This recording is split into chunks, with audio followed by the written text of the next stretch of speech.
भैया मोदी जी की आरोग्य सेतु ऐप भी ना जले पे नमक छिड़कने का काम कर रही है। जब भी लॉगिन करो पूछती है कि पिछले 14 दिन में कोई विदेश यात्रा तो नहीं करी। अबे ढक्कन, 2 महीने से पड़ोस की यात्रा नहीं करी और तू विदेश यात्रा की पूछ रहा है।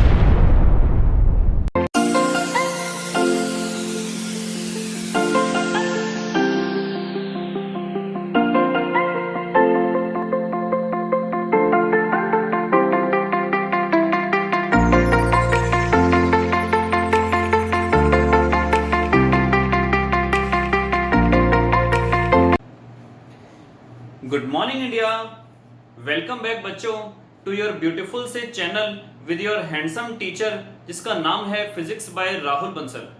करते हैं स्टार्ट आज का टॉपिक जो है चैप्टर नंबर 2 के न्यूमेरिकल्स क्लास। कोशिश करूंगा सारे डाउट्स आपके क्लियर हो जाएं, फिर भी अगर कोई रह जाए तो कमेंट बॉक्स में आप डेफिनेटली पूछ सकते हैं। चलिए स्टार्ट करते हैं फटाफट चैप्टर नंबर 2 के न्यूमेरिकल्स एक्सरसाइज के। तो क्वेश्चन नंबर 1 आपके पास है। जैसा कि आपको मैंने बताया था, अगर एनसीईआरटी अवेलेबल हो तो बहुत अच्छी बात है, अदरवाइज आप एनसीईआरटी के नाम पर टेक्स्ट बुक की आपको एक प्ले स्टोर पर एप्लीकेशन मिल जाएगी, आप वो भी डाउनलोड कर सकते हो। मेरे पास ये वही अवेलेबल है। तो क्वेश्चन से स्टार्ट करते हैं। फर्स्ट क्वेश्चन आपके पास है, जल्दी जल्दी देख लेते हैं। टू चार्जेस आपके पास बच्चों फर्स्ट क्वेश्चन है, टू चार्जेस। और वो चार्जेस आपको लास्ट क्लास में बच्चों मैंने बताया था कि हम किस तरीके से न्यूमेरिकल सॉल्व करते हैं। मैं बिल्कुल वही स्टेप्स फॉलो करूंगा जिससे कि आपको वो वाली क्लास और ये वाली क्लास में कोरिलेशन करने में हेल्प मिले, एसोसिएशन करने में हेल्प मिले। आइए देखते हैं। तो हमने क्या लिखा कि सबसे पहले हम क्वेश्चन को बहुत स्लोली पढ़ेंगे। तो दो चार्ज आपको दिए हुए हैं 16 सेंटीमीटर की दूरी पर। एट व्हाट पॉइंट्स, किन बिंदुओं पर ऐसा होगा जहां पर इलेक्ट्रिक पोटेंशियल 0 होगा। आपको याद होगा मैंने आपको बताया था कि फर्स्ट कि पॉजिटिव चार्ज क्रिएट करता है पॉजिटिव पोटेंशियल और नेगेटिव चार्ज क्रिएट करता है नेगेटिव पोटेंशियल। चलिए देखते हैं। तो आपको मैंने उस क्लास में ये भी बताया था कि सबसे पहले हम नोट डाउन कर लेंगे वो सारी चीजें जो हमें गिवन है। तो ये हो गया Q1 5 × 10⁻⁻8 कूलम, Q2 -3 × 10⁻⁻8 कूलम और इनके बीच का डिस्टेंस है 16 सेंटीमीटर। किन बिंदुओं पर ऐसा होगा जहां पर पोटेंशियल हो जाएगा 0। तो देखिए बच्चों, अगर मैं माइनस साइन को फिलहाल ना देखूं तो मैग्नीट्यूड वाइज ये वाला चार्ज है छोटा और मैग्नीट्यूड वाइज ये वाला चार्ज है बड़ा। और क्योंकि दोनों है पॉजिटिव और नेगेटिव के, तो एक जगह ऐसे डेफिनेटली होगा जहां पर पोटेंशियल हो जाएगा हमारा 0। अगर ये भी -5 होता या ये +3 होता तो बिल्कुल मिड पॉइंट पर ऐसा होता जहां पर पोटेंशियल होता 0। लेकिन क्योंकि ये नंबर वाइज बड़ा है तो बड़े से दूर की तरफ ऐसा होगा जहां पर हमारे पास पोटेंशियल मिलेगा 0। ऐसा क्यों होगा? आपने पढ़ा था KQ/R। R जितना बढ़ता जाएगा पोटेंशियल उतना घटता जाएगा। ये पूरा डिस्टेंस R मान लिया। सपोज करो ये डिस्टेंस मैंने मान लिया यहां से लेकर यहां तक का x। तो ये डिस्टेंस कितना बचा? ये बचा R - x। पूरा डिस्टेंस R हो गया, x निकल गया R - x। अब इस पॉइंट पर हमारे पास क्या दिया हुआ है? पोटेंशियल दिया हुआ है 0। तो जितना पोटेंशियल ये क्रिएट करेगा उतना ही पोटेंशियल ये क्रिएट करेगा। आइए देखते हैं फटाफट कैसे। पोटेंशियल हमने लिखा ड्यू टू 1 और पोटेंशियल हमने लिखा ड्यू टू 2। ये होगा हमारे पास बराबर। V1 का मतलब क्या हो गया? K Q1 में ये डिस्टेंस हो गया x और K Q2 ये डिस्टेंस हो गया R - x। K से K चला गया, R - x में x, ये हमने क्रॉस मल्टीप्लाई कर दी। ये हो गया Q2 में Q1। R के नीचे x अलग कर दिया, x के नीचे x अलग कर दिया, Q2 की वैल्यू पुट कर दी और Q1 की वैल्यू पुट कर दी। ये कैंसिल आउट हो गया, x से x गया, 1 बचा, तो R/x - 1 ये आ गया आपके पास 3/5। -1 उधर गया तो +1 हो जाएगा बच्चों। तो तो 3/5 प्लस 1, ये आया आपके पास। आर की वैल्यू कितनी थी 16 सेंटीमीटर, नीचे एक्स, ये आ गया एलसीएम लिया आपने 5, ये आ गया 3 प्लस 5। 16 की 5 में मल्टीप्लाई कर दी और ये 8 की मल्टीप्लाई x में कर दी, तो x की वैल्यू कितनी आई आपके पास 16 इंटू 5 अपॉन में 8, 8 दूनी 16 और 2 पंजे 10 सेंटीमीटर। तो आपको लिखना पड़ेगा ये 10 सेंटीमीटर कितने से दूर है, ये पॉजिटिव चार्ज से दूर है, बिटवीन द टू चार्जेस। दोनों चार्जेस को जोड़ने वाली लाइन में बीच में 10 सेंटीमीटर है पॉजिटिव चार्ज से दूरी तक। अगर मैं इसकी फिगर फिर से बनाऊं बच्चों, इसका दूसरा पॉइंट भी पॉसिबल है। ये था आपके पास Q1, ये था आपके पास Q2, इन दोनों को जोड़ दिया था, ये था नेगेटिव चार्ज, ये था पॉजिटिव चार्ज। तो इस नेगेटिव के पास ऐसा मिल रहा है जहां पर आपका पोटेंशियल 0 है। क्या ये नेगेटिव के पास बाहर का बिंदु भी हो सकता है? आइए देखते हैं। हमने इसको पूरे को क्या डिस्टेंस माना था r, बाहर हमने पॉइंट जो P ले लिया, ये डिस्टेंस हमने मान लिया x, तो पूरा डिस्टेंस कितना हो जाएगा r प्लस x। तो फिर से वही काम करेंगे, पोटेंशियल 1 की वजह से पोटेंशियल 2 की वजह से ये निकल के आएगा KQ1 बाय डिस्टेंस हो गया r प्लस x, ये हो गया KQ2 बाय डिस्टेंस हो गया x, k से k चला गया,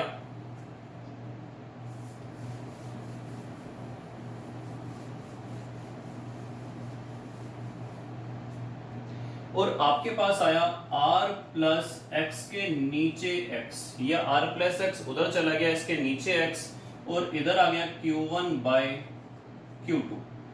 r के नीचे x अलग कर लिया, x के नीचे x अलग कर लिया। Q1 की वैल्यू थी 5 इंटू 10 की पावर माइनस 8, Q2 की वैल्यू थी 3 इंटू 10 की पावर माइनस 8। ये कैंसिल होके 1 आ गया, r की वैल्यू 16 थी, नीचे x आ गया 5/3 माइनस 1, 16 बाय x, ये आ गया 5 माइनस 3/3, और ये x आ गया 16 इंटू 3/2, और 2 8 16, 8 तिया 24 सेंटीमीटर। कहां से 24 सेंटीमीटर बच्चों? नेगेटिव वाले से। अगर हम पॉजिटिव वाले से लें तो ये कितना था 16 सेंटीमीटर, 24 और 16 कुल मिलाकर आ गया आपके पास 40 सेंटीमीटर। तो इसका मतलब क्या हुआ कि ये आपके पास निकल के आया फर्स्ट क्वेश्चन के दो आंसर, फर्स्ट क्वेश्चन के निकल के आए आपके पास दो आंसर। चलते हैं फटाफट सेकंड क्वेश्चन पे, जो है आपके पास हेक्सागोन। आप लोग जानते होंगे कि एग्जैक्टली हेक्सागोन होता क्या है। हेक्सागोन होता है एक ऐसी शेप जिसमें होते हैं 6 साइड्स, और यहाँ पर आपको बोला हुआ है रेगुलर हेक्सागोन, तो 6 की 6 साइड्स हो जाएंगी बराबर। और रेगुलर हेक्सागोन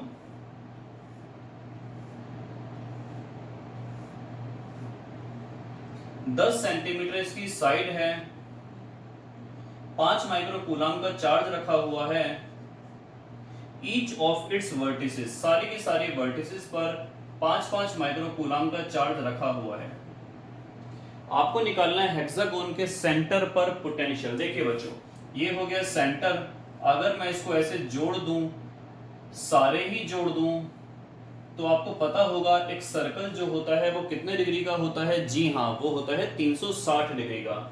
अब देखो 1 2 3 4 5 6 पार्ट्स में डिवाइड हो गया 360 डिग्री। तो 360 को अगर मैं 6 से डिवाइड करूंगा तो ये मिलेगा 60 डिग्री। यानी कि कुल मिलाकर अगर एक एंगल की बात करी जाए तो वो आ गया आपके पास 60 डिग्री का। ये अगर 60 है, ये साइड और ये साइड बराबर है, तो ये एंगल भी बराबर होंगे, तो दोनों ही 60-60 के हो जाएंगे। ट्राइंगल बन गया आपके पास इक्विलेटरल, और इक्विलेटरल की तीनों साइड्स होती हैं बराबर। तो ये अगर 10 का आया तो ये भी 10 सेंटीमीटर और ये भी 10 सेंटीमीटर। आपको निकालना है टोटल पोटेंशियल, तो एक की वजह से पोटेंशियल आएगा KQ/R, और जितना पोटेंशियल एक की वजह से होगा 6 की वजह से उतना ही होगा, क्योंकि ये कैसा हेक्सागोन है? ये है आपके पास रेगुलर हेक्सागोन। आपने मल्टीप्लाई कर दिया 6 से, K की वैल्यू आप जानते हो 9 × 10⁻⁹, चार्ज आपके पास आया 5 माइक्रो कूलम का, डिस्टेंस है 10 सेंटीमीटर, तो 10 इंटू 10 की पावर -2। आप इसको अपने आप सॉल्व कर सकते हैं, बहुत इजी कैलकुलेशन है और आंसर निकल के आएगा आपके पास वोल्ट में। क्वेश्चन नंबर 3 है बच्चों, दो चार्ज हैं 2 माइक्रो कूलम और -2 micro coulomb are placed at points A and B। 2 micro coulomb और -2 माइक्रो कूलम, देखो ऐसी कंडीशन में बिल्कुल मिड पॉइंट जो होगा वो जीरो पोटेंशियल वाला होगा। आपको निकालना है equi potential surface of the system, आपको इसका आइडेंटिफाई करना है इक्वी पोटेंशियल सरफेस। देखो जितना इस पर पोटेंशियल होगा जीरो, अगर मैं आगे चला जाऊं तो ये डिस्टेंस भी दोनों तरफ से बराबर होगा, पोटेंशियल होगा जीरो, और ऊपर चला जाऊं तो अगर ये डिस्टेंस भी देखूं तो पोटेंशियल जीरो, और ऊपर चला जाऊं तो ये भी पोटेंशियल जीरो। तो ये पूरी लाइन जीरो की होगी, नीचे चला जाऊं तो भी पूरी लाइन जीरो की मिलेगी। ये केवल लाइन होगी, ये पूरा एक कॉपी का पन्ना हो सकता है। सपोज करो ये मेरे पास दो मार्कर हैं, ये मेरे पास दो मार्कर हैं, अगर इन मार्कर के बीच में मैं देखूं तो एक पूरा पन्ना आ सकता है जो इससे इक्वी डिस्टेंट होगा, एक पूरा शीट आ सकती है जो इससे इक्वी डिस्टेंट होगी, जिसको मैं बिल्कुल बीच में खड़ा कर दूं। जरूरी नहीं है वो केवल एक पॉइंट हो, वो एक लाइन हो, वो एक 2D फिगर भी हो सकती है। तो इसका मतलब क्या हुआ, ये लाइन ना होकर ये अगर प्लेन की फॉर्म में हो तो भी इसके हर पॉइंट पर क्या होगा, पोटेंशियल जीरो होगा। जीरो होने के साथ साथ हर पॉइंट पर हम कह सकते हैं पोटेंशियल इक्वल होगा, क्योंकि यहां पर अगर जीरो है, यहां पर जीरो है, यहां पर जीरो है, यहां पर जीरो है, यहां पर जीरो है, यहां पर जीरो है, यहां पर जीरो है, यहां पर जीरो है। अब बुलवाते ही रहोगे मुझसे, हर जगह जीरो है, और जब हर जगह जीरो हुआ तो हम कह सकते हैं कि वो कैसा सरफेस है, जी हाँ वो है आपके पास बच्चों equi potential surface. Is it clear? तो हम बोलेंगे कि इक्वी पोटेंशियल सरफेस एक ऐसा सरफेस होगा जो पास करेगा इसके परपेंडिकुलर बाइसेक्टर से, और वो होगा एक प्लेन। तो हम बोलेंगे it is a plane which passes through the perpendicular bisector of the line joining the two charges. दोनों चार्जेस को जोड़ने वाली लाइन का परपेंडिकुलर बाइसेक्टर की फॉर्म में जो एक प्लेन होगा वो होगा इक्वी पोटेंशियल सरफेस। आगे उसने पूछा है हमसे कि इस पॉइंट पर इलेक्ट्रिक फील्ड की वैल्यू कितनी होगी। तो देखो आपको पूरा डिस्टेंस बोला गया था बच्चों ये 6 सेंटीमीटर, तो ये डिस्टेंस आपके पास आया 3 सेंटीमीटर।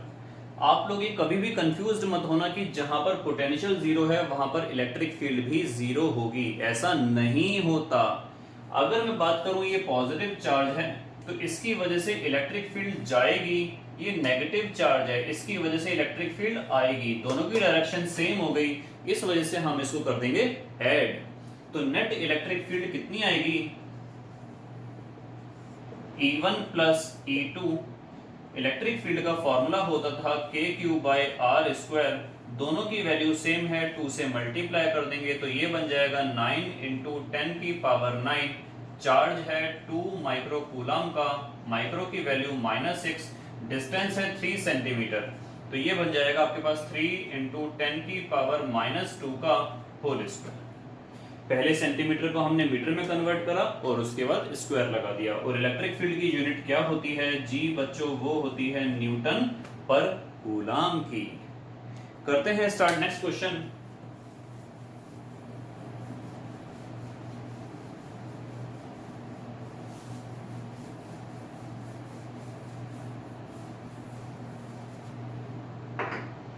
क्वेश्चन नंबर 4 में आपको दिया हुआ है a spherical conductor of radius 12 centimetre. एक कंडक्टर है जिसकी रेडियस है 12 सेंटीमीटर। चार्ज आपको दे दिया गया है, Q की वैल्यू है 1.6 इंटू 10 की पावर -7 कूलम। ये इसके सरफेस पर यूनिफॉर्मली डिस्ट्रीब्यूट है। आपको निकालनी है inside the electric sphere, inside the sphere electric field inside. बच्चों आपको बताया था हमेशा अंदर इलेक्ट्रिक फील्ड कितनी होती है, जीरो होती है। आपको निकालनी है ऑन द सरफेस, तो ऑन द सरफेस के लिए हम इलेक्ट्रिक फील्ड का फॉर्मूला क्या लगाएंगे, KQ/R²। K की वैल्यू आपको पता है चार्ज आपको दे दिया गया है और रेडियस कितनी है 12 सेंटीमीटर, तो 10 की पावर -2 लगाना ना भूलें और इसका स्क्वायर, ये निकल के आएगी न्यूटन पर कूलम। आपको बोला हुआ है सेंटर से 18 सेंटीमीटर दूर भी इलेक्ट्रिक फील्ड निकालनी है। तो सी पॉइंट पर डिस्टेंस हम 12 नहीं लेंगे क्योंकि जितना भी चार्ज है वो सारा का सारा डिस्ट्रीब्यूटेड तो सरफेस पर है, लेकिन जब पॉइंट हम कोई बाहर का लेंगे तो वो सारा का सारा हम कंसंट्रेटेड कहाँ मान लेंगे, हाँ जी सेंटर पे। तो ये पूरा डिस्टेंस 18 सेंटीमीटर है, तो हम निकालेंगे 18 सेंटीमीटर के लिए फिर से वही KQ/r², लेकिन इस बार हम छोटा r नहीं रखेंगे, उसको दिखाया गया था 12 से, यहाँ रख दो बड़ा R। 9 × 10 की पावर 9, 1.6 × 10 की पावर -7, डिस्टेंस हो गया 18 सेंटीमीटर का होल स्क्वायर। फिर से अगेन वही यूनिट आएगी आपके पास न्यूटन पर कूलम। क्वेश्चन नंबर बच्चों 5 पर आते हैं। A parallel plate capacitor with air between the plates has a capacitance of 8 picofarad। Capacitance कितनी दे दी गई है, 8 picofarad। What will be the capacitance if the distance between the plates is reduced by half। Distance कर दिया गया है d' को आधा and the space between them is filled with a substance of dielectric constant 6 और dielectric constant की value दे दी गई है 6। तो देखो जब एयर होती है तो इसका जो फॉर्मूला होता है सी का वो होता है ε0A/d, ये आपको दे दिया गया है 8 पिकोफैराड। इस बार आपसे पूछा गया है मीडियम के केस में, इस बार आपसे पूछा गया है मीडियम के केस में, तो Cm। दूसरी बात आपको बताया गया था Kc0, ऐसा होता है कि K टाइम्स बढ़ जाती है, तो K की वैल्यू 6 आ गई, C0 की वैल्यू होती है ε0A/d। लेकिन एक बात आपको और बोल दिया गया है कि जो आपके पास डिस्टेंस है वो हाफ कर दिया गया है, तो हम इसको ऐसे भी अगर करें तो ज्यादा बेटर होगा कि Cm, जो आपका Cm मीडियम वाला निकलेगा वो होगा एप्सिलॉन मीडियम वाला साथ में एरिया अपॉन में डिस्टेंस d' नया वाला। एप्सिलॉन m, जो एप्सिलॉन m होता है उसका आपको बताया गया था एप्सिलॉन की r की वैल्यू होती है एप्सिलॉन m अपॉन में एप्सिलॉन नॉट। एप्सिलॉन m हम पुट कर देंगे epsilon r, epsilon not a, d' कितना निकल के आया d अपॉन में 2। एप्सिलॉन r को हम k भी बोलते हैं, डाइलेक्ट्रिक कांस्टेंट, तो इसकी वैल्यू हो गई 6, नीचे वाला 2 चला गया ऊपर, साथ में बचा एप्सिलॉन नॉट a अपॉन में d और इसकी वैल्यू क्या थी 8, तो ये आ गया 12, साथ में आ गया 8, ये आ गया 96 picofarad.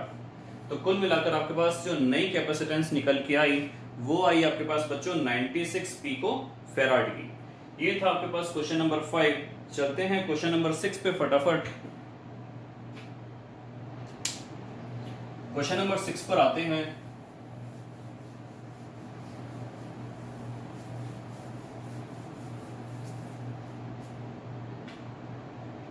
Three capacitors, each of capacitance 9 picofarad are connected in series। Question number 6 है, 3 कैपेसिटर्स हैं जो आपको दे दिए गए हैं सीरीज में कनेक्ट करके 9 पिकोफैराड के। आपको निकालनी टोटल कॉम्बिनेशन सीरीज वाली, तो आपको याद होगा ये पैरेलल इस तरीके से रेसिप्रोकल में होती थी, तो ये हो गया 1/CS, 1/C1, 1/C2, 1/C3। आपको CS निकालनी है 1/9, 1/9, 1/9। 9 लिया एलसीएम, 1/CS, 3/9 और अल्टीमेटली CS की वैल्यू आ गई 9/3, यानी कि CS की वैल्यू आ गई 3 पिकोफैराड। आगे आपको बोला गया है what is the potential difference across each capacitor if the combination is connected to a 120 volt supply. 120 volt supply से अगर हम इसको कनेक्ट कर देंगे तो हर एक पर कितनी पोटेंशियल होगी। देखो इसको हमने 120 वोल्ट से सप्लाई से कनेक्ट कर दिया। आप लोग जानते हो क्योंकि ये तीनों ही सेम है, अगर तीनों ही अलग अलग होते फिर तो हम डेफिनेटली सॉल्व करते हैं। क्योंकि ये तीनों ही सेम है, तीनों के पास equal amount of potential divide हो जाएगा। आपको बताया गया था कि पोटेंशियल डिवाइड होता है सीरीज में और चार्ज डिवाइड होता है पैरेलल में। तो इसका मतलब क्या हुआ यहाँ पर कि 120 जब तीनों में डिवाइड होगा इक्वली तो 40 वोल्ट और 40 वोल्ट, इस तरीके से वो तीनों में इक्वली डिवाइड हो जाएगा। क्वेश्चन नंबर 7 आता है बच्चों आपके सामने। 3 कैपेसिटर्स जो 2, 3 और 4 पिको फेराड के हैं पैरेलल में लगा दिए। ये तो बहुत ही इजी क्वेश्चन है। पैरेलल में लगाने का मतलब तो सीधा सीधा जोड़ दो, तो 2, 3, 4 ये बन गया 9 पिको फेराड जो है पैरेलल में। Determine the charge on each capacitor if the combination is connected to a 100 volt supply. 100 volt supply से कनेक्टेड है ये। हमने बैटरी लगा दी 100 वोल्ट की, 100 वोल्ट की। आपको पता होना चाहिए कि 100 वोल्ट की अगर हम बैटरी लगाएंगे, 100 वोल्ट की बैटरी अगर हम लगाएंगे, आई थिंक कैमरे में नजर नहीं आ रहा है, 100 वोल्ट की बैटरी हम लगाएंगे तो जितना 100 वोल्ट यहाँ होगा 100 वोल्ट 100 वोल्ट 100 वोल्ट तीनों पे इक्वली ही चला जाएगा, बिकॉज पैरेलल में पोटेंशियल कैसा होता है? जी हाँ, सेम होता है। तो आपको निकालना है चार्ज की value Q1, Q2, Q3। Q1 कितना आएगा बच्चों? ये आएगा C1 into V, C2 into V, C3 into V। C1 की वैल्यू हो जाएगी 2 पिको फेराड, तो पिको का मतलब हो गया 10 की पावर, बताओ कितनी? 10 की पावर -12। और वोल्टेज कितनी थी? 100 वोल्ट। आपको यहाँ पर जो बैटरी दे दी गई है वो 100 वोल्ट की दे दी गई है, तो ये आ जाएगा आपके पास 2 इंटू 10 की पावर -10 कूलम। -12 में से 2 पावर चली गई तो आपके पास कुल मिलाकर बची -10। उसी तरीके से आप इसकी वैल्यू और इसकी वैल्यू सोल्व कर सकते हैं। V की वैल्यू दोनों ही केस में 100 वोल्ट ही आने वाली है।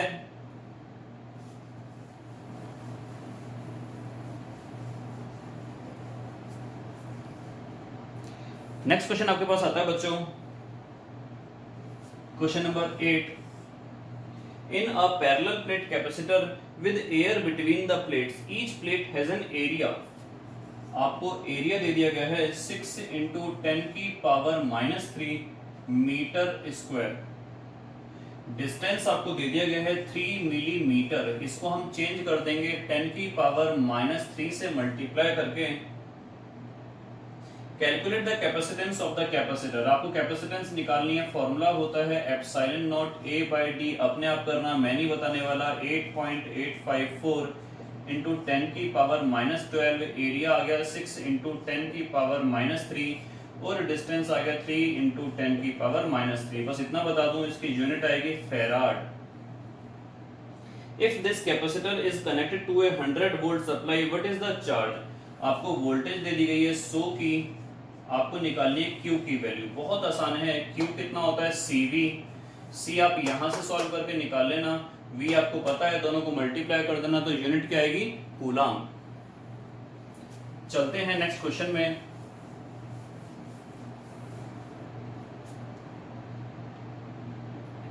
क्वेश्चन नंबर 9 है आपके पास। Explain what would happen if the capacitor given in exercise. ये जो क्वेश्चन था इसके अंदर अगर हम 3 मिलीमीटर थिक माइका शीट रख दें जिसका डाई इलेक्ट्रिक कांस्टेंट कितना है? 6। K की वैल्यू 6 रख दी और क्वेश्चन है 8वां ही रिपीट। तो क्या होगा अगर वोल्टेज कनेक्टेड रहे और वोल्टेज डिसकनेक्टेड हो जाए? आपको याद करो लास्ट क्लास के अंदर मैंने बिल्कुल लास्ट टॉपिक जो बताया था वो कनेक्टेड और डिसकनेक्टेड का बताया था। तो देखिए, अगर कनेक्टेड रही और डिसकनेक्टेड रही तो क्या होगा?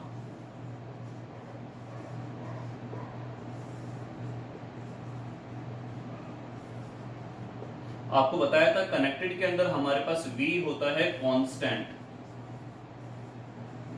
तो यहां पर वोल्टेज दी गई थी 100 वोल्ट की, तो वो 100 वोल्ट ही रहेगी। लेकिन जब डिसकनेक्टेड होती है तो नया V डैश जो मिलेगा वो पुराने वाले V से कम हो जाएगा। कम हो जाएगा या ज्यादा हो जाएगा? बताओ। चलो अभी डिस्कस करते हैं। V, Q, C। हम बेसिकली 3 चीज को ही यूज कर रहे हैं। V, Q डैश और C डैश। अब देखिए यहां पर आपको बताया गया था V कांस्टेंट है, लेकिन आपको यहां पर बताया गया था चार्ज कांस्टेंट है, तो हम डैश नहीं लगाएंगे। Q बराबर होता है CV, C दोनों कंडीशन में इंक्रीज होगी कितना टाइम्स, K टाइम्स, दोनों ही कंडीशन में इंक्रीज होगी K, C जो है K टाइम्स, तो इसका मतलब दोनों कंडीशन में आपके पास जो C मिलेगी वो सेम मिलेगी K टाइम्स। Q बराबर होता है CV, V कांस्टेंट है तो C के डायरेक्टली प्रोपोर्शनल होगी, तो Q भी इंक्रीज हो जाएगा कितना टाइम्स, K टाइम्स। V होता है Q by C, Q constant है, C नीचे आएगा, तो इसका मतलब ये डिक्रीज हो जाएगा कितना, K टाइम्स। आई थिंक आप बात समझ पा रहे हो। तो V आपके पास आया 100 वोल्ट, यहां पर V घट जाएगा, कितना टाइम्स घट जाएगा बच्चों, K टाइम्स, और K कितना है 6, तो 100 को हम 6 से डिवाइड करेंगे तो हमारे पास जो नया वोल्टेज आएगा वो आएगा 100/6 वोल्ट। बात करते हैं Q की, Q कितना है, K टाइम्स। तो देखो यहां पर जो Q आया होगा क्वेश्चन नंबर 8 के अंदर, यहां वाला Q और यहां वाला Q तो आने वाला है सेम, लेकिन यहां वाला Q जो है वो K गुना ज्यादा हो जाएगा। K गुना ज्यादा हो जाने का मतलब कितना है, जो Q यहां का होगा वही Q यहां का होगा, लेकिन यहां वाला Q में 6 से मल्टीप्लाई कर देंगे तो नया वाला हमारे पास Q मिल जाएगा। तो इसका मतलब क्या हुआ, ये V डैश 6 गुना कम हुआ, ये V ज्यादा हुआ, ये Q डैश हमारे पास कांस्टेंट है, ये वाला Q, C की वैल्यू दोनों जगह हमें सेम मिलने वाली, क्योंकि C कनेक्शन या डिसकनेक्शन पे डिपेंड नहीं करता है। क्वेश्चन नंबर 10 पर आते हैं बच्चों।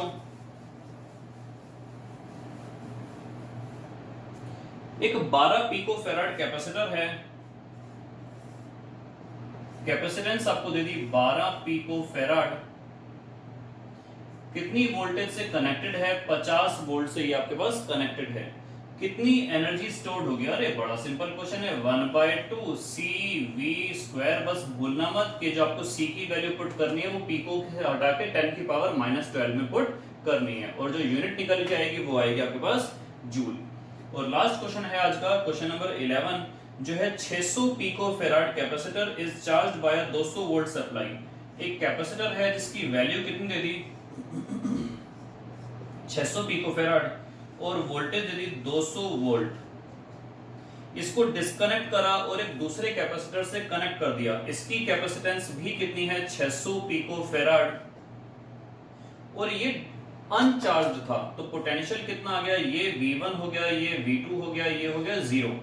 जब इनको आपस में कनेक्ट करेंगे तो कितनी एनर्जी लॉस्ट होगी, आपको बताया था मैंने लास्ट क्लास के अंदर कि एनर्जी जो लॉस्ट होती है वो किस फॉर्म में लॉस्ट होती है बच्चों, एनर्जी लॉस्ट होती है in the form of sound, in the form of spark, in the form of light. और फाइनली हमने change in energy, energy lost का फॉर्मूला पढ़ लिया था, 1/2 C1 C2 अपॉन में C1 plus C2 V1 minus V2 का whole square.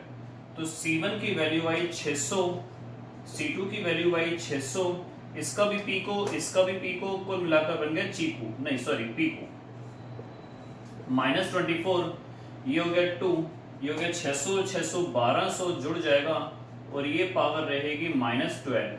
V2 की value है 0, 200 का स्क्वायर हो जाएगा 4 के पीछे लग जाएंगी 4 0। आप इसको सॉल्व कर लेंगे तो आपके पास आंसर आएगा जूल में।